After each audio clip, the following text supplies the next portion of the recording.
Hello, my name is Golda Nunneley, and I'm with the University of Arkansas Dale Bumpers College Honors Program.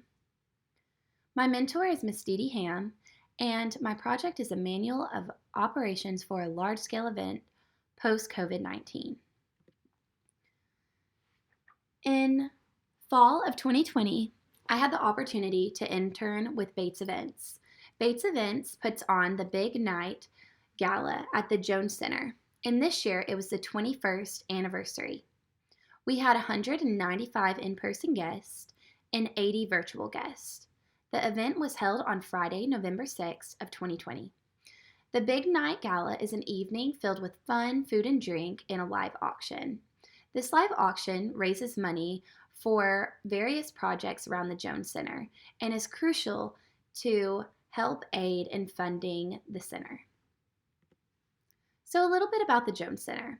The Jones Center is located in Springdale, Arkansas, which is Washington County. And the Jones Center has ice skating rink, a swimming pool, and a fitness center, and overall helps benefit the community by offering after-school programs and different camps for students and overall the population of the Northwest Arkansas community. But why is the Big Night event so important? Well, to operate the center, it takes on average $12,000 to run daily. With no government funding, the Jones Center needs the donations. But as we all know, COVID-19 has affected us, and the event industry has been one that has been crucially affected. So we had to keep in mind that many guests don't feel comfortable attending a large-scale event, so having a hybrid option was crucial for our guests. Then also washing hands is something that is recommended for everyone. So getting the event sponsored by Germex was a great contribution to the event and allowed each guest to arrive with a designated sanitation bottle of Germex that they were able to keep throughout the event.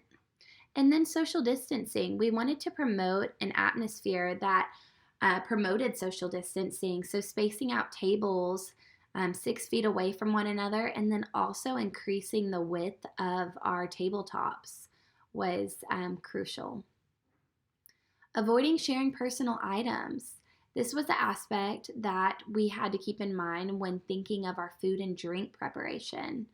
So we decided to have mobile bar carts that would move throughout the event so that guests weren't getting up and going to a bar to retrieve a drink and then coming and sitting back down.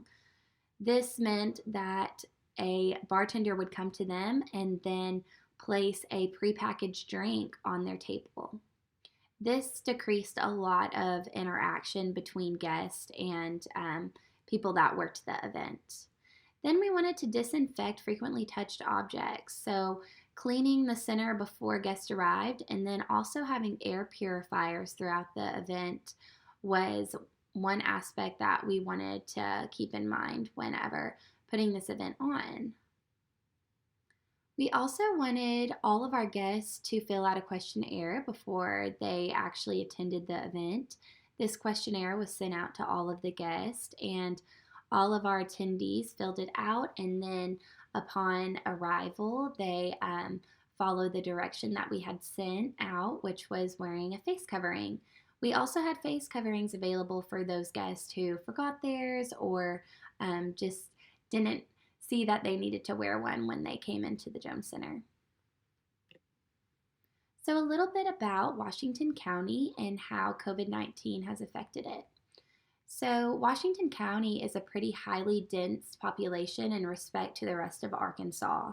And we have had a high concentration of cases. So as of November 11th, we had 12,730 cases in Washington County. But knowing this, it can be proof that this manual can be reflected in other areas that may have high cases.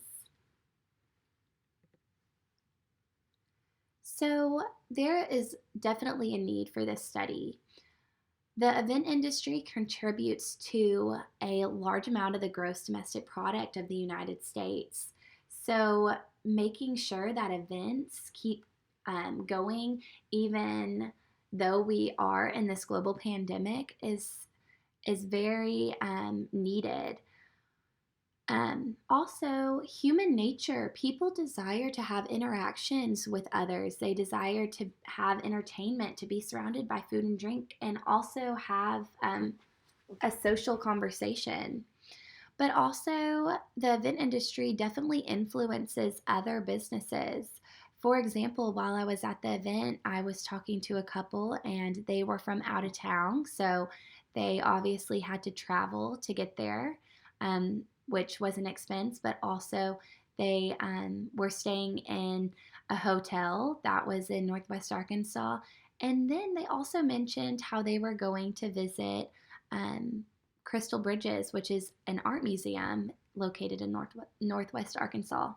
So, with all of these aspects, and for that couple as an example, you can see that there's a huge influence to what an event like the Big Night Gala brings to one's community. So, a little bit on my lit review. I wanted to fully understand what is meant by social distancing and face coverings. Before COVID 19 came to the United States, we had no idea what this was meant by, and these terms were definitely coined because of this global pandemic. So, the Center of Disease Control says that social distancing is staying at least 6 feet away from another person who is not in your household. So, keeping this in mind to respect for our event was knowing that we could place couples that lived in the same household or family members next to each other, but then seat another friend or coworker across the table from the couple to promote that social distancing. So people would only be um, closer than 6 feet away from someone who was already in their household. We did this by expanding our table width. So instead of using one table, we actually doubled up on tables to create a social distanced uh, table. And then face coverings. We wanted to reduce the spread or possible spread of the virus. So, ensuring that all guests wore a face covering when they were moving throughout the event to be seated at their table or when they were leaving or even to use the restroom. Then, mass gatherings. This is a term that has been used widely in the recent months, and the World Health Organization classifies a mass gathering as when a concentrated amount of people are at a specific location for a specific set time. So we wanted to utilize the whole square footage of the Jones Center. So we actually used 4 different rooms within the Jones Center, and that helped us create this social distancing aspect. And also, we wanted guests to enter one way and exit another way. So then, the public health anxiety. Many of our guests that have attended the gala in recent years have been of the older population. And so, knowing how COVID-19 has affected that generation was an aspect that we wanted to keep in mind. So, this is why we offered a hybrid event. We wanted guests that did not feel comfortable to attend a large scale event to be able to be a part of the event by a virtual experience. And I'm sure many of y'all have experienced, not being able to find toilet paper or having a meat shortage. So, all of these aspects definitely play um, um, a crucial role in one's opinion of attending an event. My development plan. So, we had to start out with a contract. This was to protect both parties. We all were under the impression that at any moment our cases could go up in Washington County and this event could be postponed. So, keeping that in mind was something that protected both parties. And then approval. We wanted the governor's approval on this event. And Governor Asa Hutchinson actually attends this event yearly, and we wanted him to be able to attend and feel comfortable. So seeking the approval from the governor's office was something that was a big goal for the Bates Events team. And then the arrangement of the seating layout was crucial as well. Like I said, we had a hybrid event, so planning how guests that were virtual would receive their goodie bag that they paid for with the ticket to the event, and then also making sure that they had access to the live streaming of the auction. Lastly, the technology. Planning the technology was something that we hadn't ever had to do before. So making sure that we had software that could record the live auction, and then also expanding our bandwidth for the Wi-Fi during the weekend of the big night event was something that we all had to keep in mind and plan for. This was a little bit of some of the documents that were given to the governor's office when we were seeking the approval. So it included our model for doubling the tables to create social distancing, but then also the layout of the Jones Center and how each table would be set up. And then we ultimately wanted to promote the sanitation stations, and then wearing a mask, and also the questionnaire that was sent to guests before arrival. This is my developmental plan continued. So we sent out a questionnaire to all guests before they even attended the event. And these were COVID-based questions. So I'm sure many of you are familiar with questions like, have you experienced any symptoms? Do you have a fever? And then also we wanted to know the travel that our guests had prior to attending the event. And then our food and drink preparation. We wanted to use our mobile bar carts, like I mentioned, but then also preparing the food so that it would be plated and then immediately brought to guests was huge in our preparation plan for food and drink. And then a survey was sent out to guests following the event. This survey was not ever a published item of my study, but I wanted to have it for internal use to know if this event was successful or not.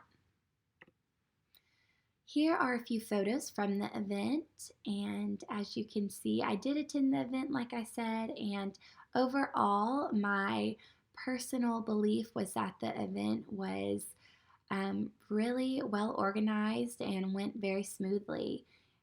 As you can see, the tables were set up, all of the drinks were prepackaged, and the sanitizers were set on the table, and then you can see how we doubled up those tabletops. So like I said, this is a manual for operations for a large-scale event post-COVID, and I will begin starting the rough draft of this manual as soon as I finish up this semester, and it's currently December 2nd, 2020, so within the next few weeks I should start getting to work on the manual, and I hope to have it published by next fall of 2021. Lastly, if you have any questions, feel free to contact me at ggnunnel@uark.edu, or you can reach me by my cell, which is 479-866-1887. Thank you so much for listening to my honors project, and I look forward to hearing feedback and questions from everyone. Bye-bye.